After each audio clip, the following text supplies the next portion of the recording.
everyone. Today we are going to start a new chapter which is called Electrostatics. In physics, there are two branches when it comes to electro. One is electrostatics and one is electromagnetics. But in today's class, we will be focusing on electrostatics. To know what is electrostatics, we need to know the main difference between electrostatics and electromagnetics. Because if you don't know that distinction, identifying problems will be difficult. So before we jump into the chapter, let me clear one basic doubt. The difference between electrostatic and electromagnetic. For that, let us consider a charge. Charge, as you know, is denoted by Q, unit is Coulomb. Now, if you look at the heading of the chapter, the heading itself can be broken into two parts. One is electro and one is statics. Electro means charge, static means stationary. Stationary, potential, static all mean the same thing. What does it mean? It means it is at rest. Therefore, if I combine the two letters, electrostatics, it means charge is at rest. Therefore, what is definition of electrostatics? It is the study of charges which are at rest, which makes it very simple because if the charge starts moving, it no longer comes under the electrostatic purview. It goes into electromagnetism. Therefore, please understand this. If a charge is at rest, it has electric field only. It does not have any other field. But if the same charge starts to move like this, if the same charge starts to move, which is in motion, it has both electric as well as magnetic field. In very simple words, a stationary charge possesses electric field only. But if the charge starts to move, it possesses electric as well as magnetic field. That is why study of charge in motion is called electromagnetic. Therefore, study of charge at rest is called electrostatic and study of charge in motion is called electromagnetic.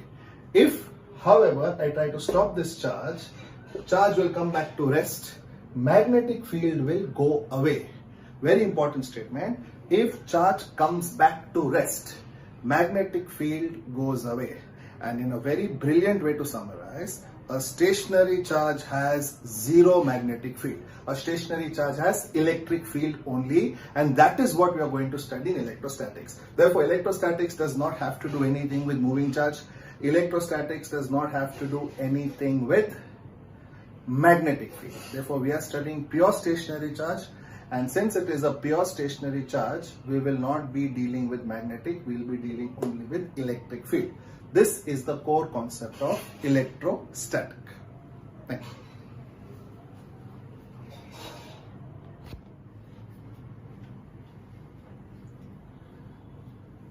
Now we will study 8 important formula of electrostatics which you should know and which will help you solve more than 50% of the questions in your electrostatics chapter. Now we have studied Coulomb's law, which is this. Let me repeat. F is equal to 1 by 4 pi epsilon naught Q1 Q2 by R square. This from 11th standard you know is Coulomb's law of electrostatics, and this is nothing but electrostatic force. Q1 and Q2 are the two charges. R is the distance between them, and you also know the SI unit of force is Newton. Now this table, what I call it the few table as in FEWV. The few table is FEWV. FEWV. Now, you anyway know Coulomb's law. 1 by 4 pi epsilon naught Q1 Q2 by R square. Now, if you look at work done, if I apply the basic formula for work done, what is the basic formula for work done? Force into displacement. In this case, my displacement is R, or in the sense the distance is R. If I multiply force with the distance R, I will get this formula. Therefore, now I got even this formula. And you know the SI unit of force is Newton and SI unit of work is Joule. So you have got two formulae, and in short you have got one more formula which is a known formula which is of work done. Now, if you look at these two parameters, E and V, E stands for electric field and V stands for potential. E stands for electric field and V stands for potential. If you look at these two, if I divide force by charge, or in other words, if I divide the top two boxes by charge, I get the bottom two boxes. If I divide the top two boxes by charge, I get the bottom two boxes. For example, if I divide the box of force by charge, I get the box of electric field. And if I divide the box of work done by charge, I get V. Therefore, now I have F, I have E, I have W, and I have V. And if you notice these two, you will also notice the relation that V is equal to E into R. That means if I multiply this by R, I will get V. Therefore, I have four main formulae in this and four auxiliary formulae. The main formulae are written in a box and auxiliary formulae are written in a bubble. Therefore, while solving a problem, force, electric field, work done, and potential, these are the four main formulae. And if you can see the four bubbles, work done is equal to force into displacement, electric field is equal to force by charge, potential is equal to work done by charge, and V is equal to ER, potential is equal to field into distance. Now, if force is Newton, the unit of electric field, you know electric field is force by charge. Since it is force by charge, the unit of electric field will be force is Newton, charge is Coulomb. Therefore, SI unit of force Newton, SI unit of electric field, Newton per Coulomb. Similarly, work is Joule, potential is work done by charge. Since it is work done by charge, this will be Joule per Coulomb. Since it is work done is Joule, charge is Coulomb. Therefore, if you look at this board carefully, you will see 8 formulae. And let me go a little ahead, which you already know and which you should know. The value of 1 by 4 pi epsilon naught is nothing but 9 into 10 power 9. Everyone should know this very well, which is actually the 9th formula on the board. Let me repeat, the value of 1 by 4 pi epsilon naught has to be substituted as 9 into 10 power 9. And if you're just looking at epsilon naught, what is epsilon naught? Epsilon naught is permittivity of free space. If you just look at that value, you can substitute it as 8.85 into 10 power minus 12, which gives you 10 formulae, very important formulae for electrostatics to continue. Okay, so the 4 formulae in the boxes, 4 formulae in the bubble, and 2 formulae which you should know. One is what is the value of 1 by 4 pi epsilon naught, which is 9 into 10 power 9, and one more is what is the value just of epsilon naught, which is permittivity of free space. This completes the formula section before we go into the problems based on this.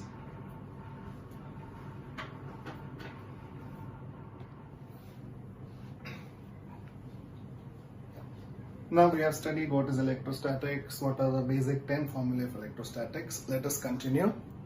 We also know 3 charge densities. 3 charge densities in electrostatic are, first one is linear charge density, second one is surface charge density, and the third one is volume charge density. Very simple. Linear L denoted by L lambda, surface charge density S for surface denoted by S sigma, and volume charge density is denoted by rho. Therefore, if you have 3 charge densities, if you notice, it is linear, surface, and volume. Linear lambda, surface sigma, volume rho. If you notice all three, numerator is charge because it is charge density. If you look at the name itself, it is charge density. So the numerator in all 3 will be charge. The denominator will be, for example, for linear, it is length. For surface, it is area. And for volume, it is volume.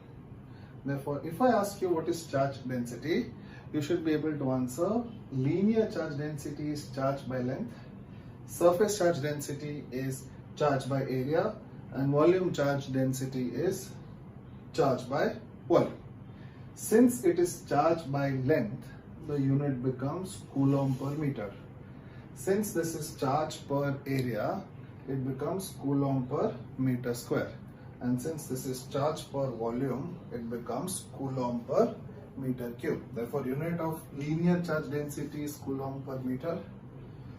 Unit of surface charge density is Coulomb per meter square. And unit of volume charge density is Coulomb per meter cube. This completes the charge density. Now, if all of you can come to the first problem in your textbook, that is example 8.1, page number 187. That is the first problem of electrostatics in your textbook.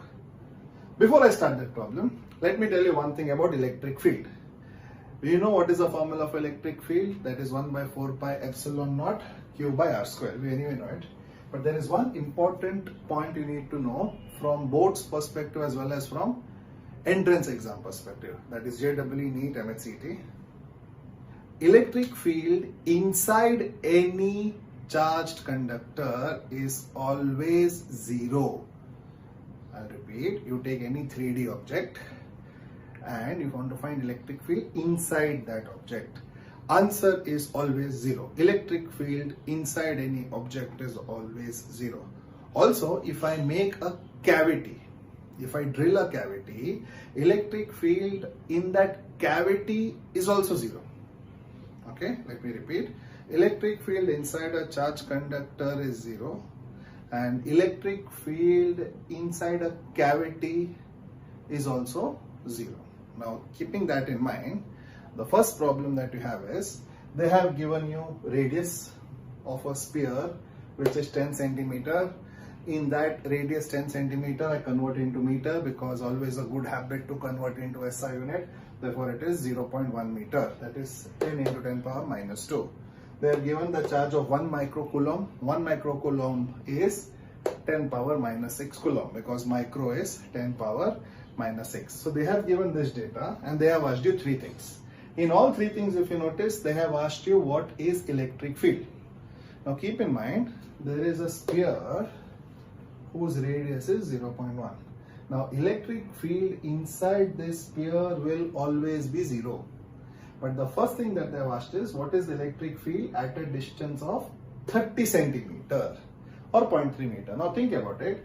If the sphere is 0.1 meter, what is electric field at 0.3 meter will come outside the sphere. Therefore, electric field will be there. Answer is not zero. And you know the formula 1 by 4 pi epsilon naught q by r square.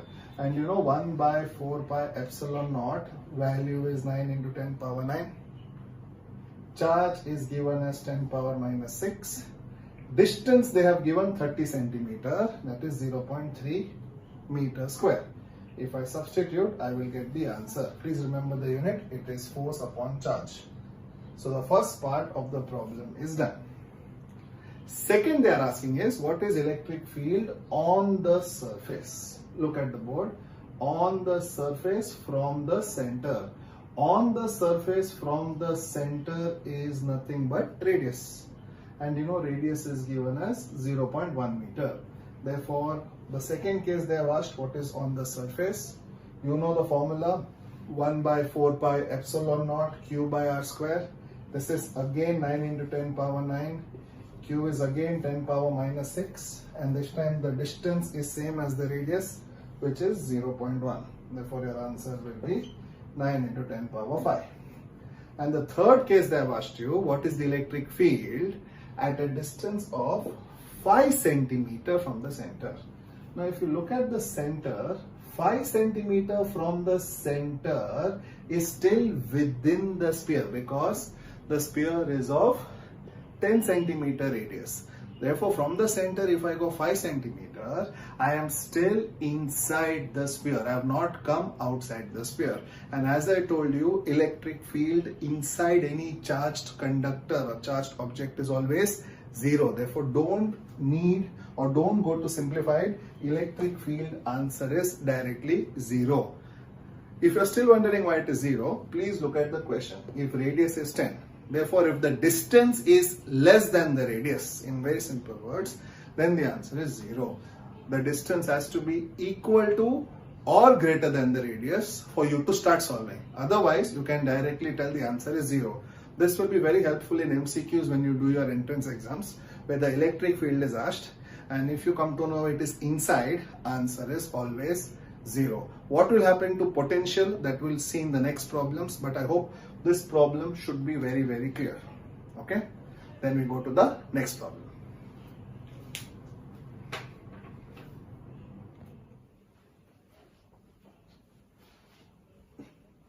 Now, after solving 8.1, let us start with a few more examples, and now you will notice you should be able to do it easily with the substitution. So I have got 3 more examples on the board. The first one is example 8.2, page number 188. That is example 8.2, page 188. So you can take it out in your textbook. We'll do only one part of it. What they have given is, they have given the length as 2 meter and they have given the charge as 3 microcoulomb. So they have given length 2 and they have given charge as 3 microcoulomb. 3 microcoulomb is 3 into 10 power minus 6 coulomb. And they have asked the charge density. Now they have not mentioned which charge density. So you know there are 3 types of charge density: linear charge density, surface charge density, volume. But since over here length is given, I have to go for linear charge density, which is lambda. And you know the formula for linear charge density, lambda is equal to Q by L. Is Q given? Yes, 3 microcoulomb, which is 3 into 10 power minus 6 coulomb. And is length given? Yes, 2. Therefore, 3 by 2 into 10 power minus 6, 3 by 2 is 1.5 into 10 power minus 6 coulomb per meter. You should be very careful that you write the unit properly. Therefore, the answer for the first one is this. It's a direct substitution of this formula. Coming to the next question, which is example 8.4 on page number 190, which is the question based on work done.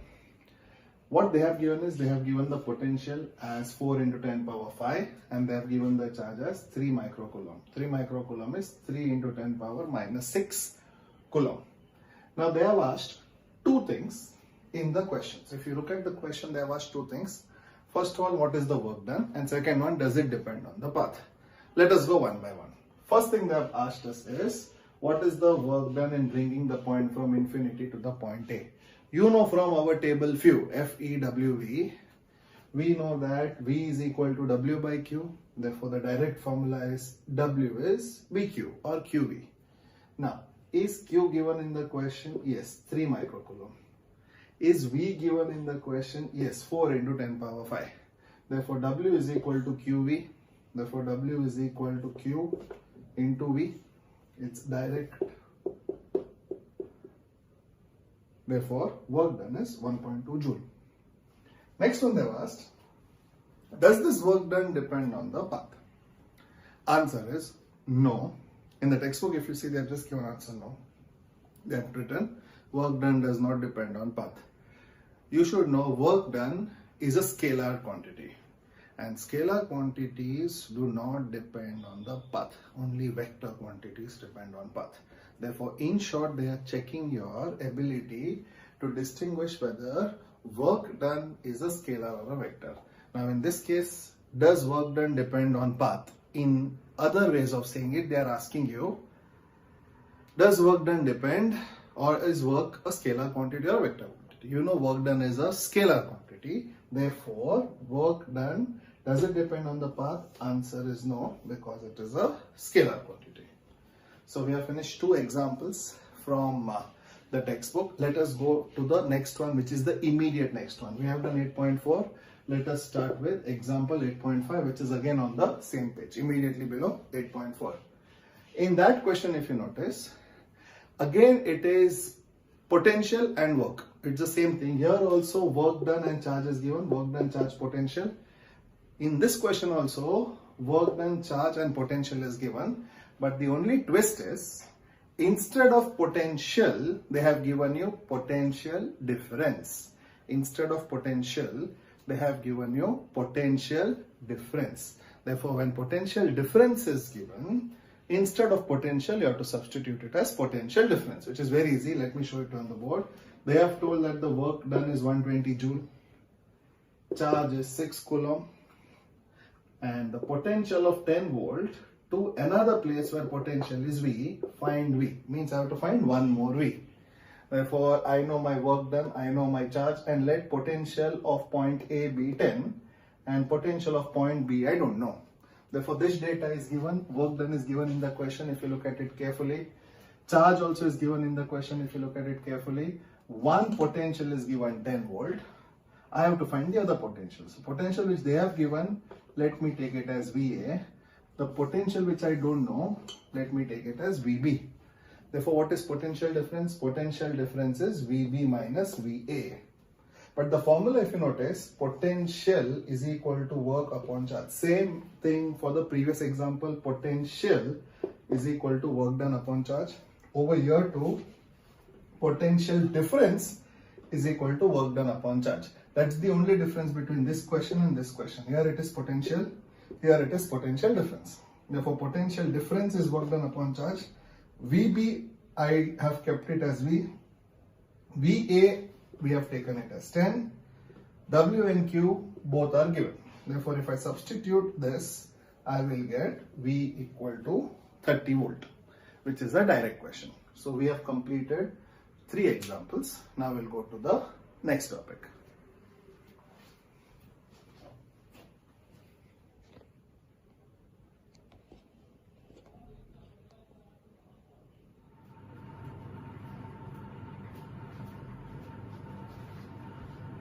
Now, if you look at example 8.6, which is another example where we can directly substitute the formula.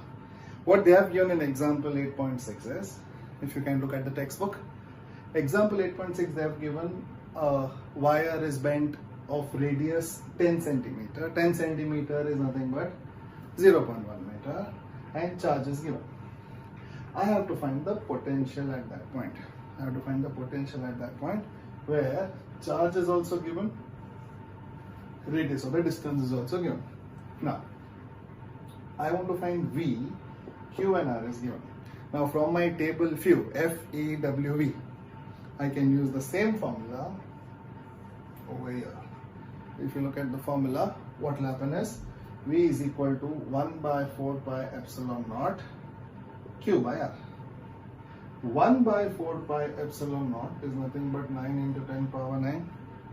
The charge Q is 250 microcoulomb. 250 microcoulomb is 250 into 10 power minus 6 coulomb. And the distance R is 10 centimeter, which is 0.1. Therefore, if we solve it, we will get the answer 2.25 into 10 power 7. As you notice, if you can see the formulae, the method becomes very easy, plus the formula substitution also becomes very easy. So that completes our example 8.6. Now let me come to 2 more concepts. One is equipotential surface.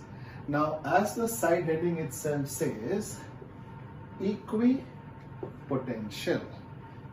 Equi means equal, potential means V. So equi means equal, potential is V. Therefore, a surface which has the same or equal potential at all points, that surface is called equipotential surface. The surface which has equal potential at all points is called equipotential surface. Okay? Now, the next topic is potential due to a system of charges. Till now we had one charge, we found the potential. We had only one charge. If you look at the previous examples also, the charges were only one. Now what happens is, if there are many charges, system of charges, and I want to find the combined potential, then how do I find the potential due to a system of charges? For that, let me consider a system which has many charges. So let me consider a point P. And let me consider charges Q1, Q2, Qn. So I have charges Q1, Q2, Q3, Qn, and I have a point P. Let the distance of the charge Q1 from point P be R1. Means the charge Q1 is at a distance of R1 from P. The charge Q2 is at a distance of R2 from P. Similarly, Qn is at a distance of Rn from P. Therefore, the potential at P due to the charge 1, let me call it as V1. And I know the formula for potential, you can look at it over here also. It is 1 by 4 pi epsilon naught Q by R. In this case, Q is Q1, distance R is R1. Similarly, what is the potential at P due to Q2? Let me call it as V2. That is the potential at P due to Q2. The potential at P due to Q2, same way, 1 by 4 pi epsilon naught. Charge in this case is Q2. What is the distance? Distance between P and Q2 is R2. Similarly, what is Vn? So Vn will be 1 by 4 pi epsilon naught charge. Charge is nothing but Qn and the distance is Rn. Therefore, what is the total potential at V? Therefore, the total potential at V will be the sum of all the individual potentials. Very, very important. Algebraic sum of all the potentials is the total potential. Therefore, if I simplify, I will get V equal to, or even better, let me write it here. If I simplify, I will get V equal to 1 by 4 pi epsilon naught Q1 by R1 plus 1 by 4 pi epsilon naught Q2 by R2 plus goes on. Therefore, the total potential V, 1 by 4 pi epsilon naught will become common.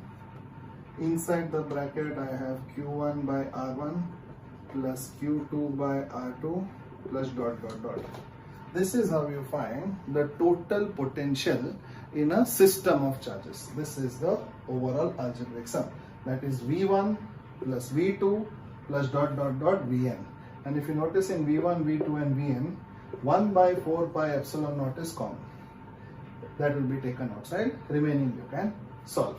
So this is the concept of potential due to a system of charges. Now we will do a problem based on this particular concept.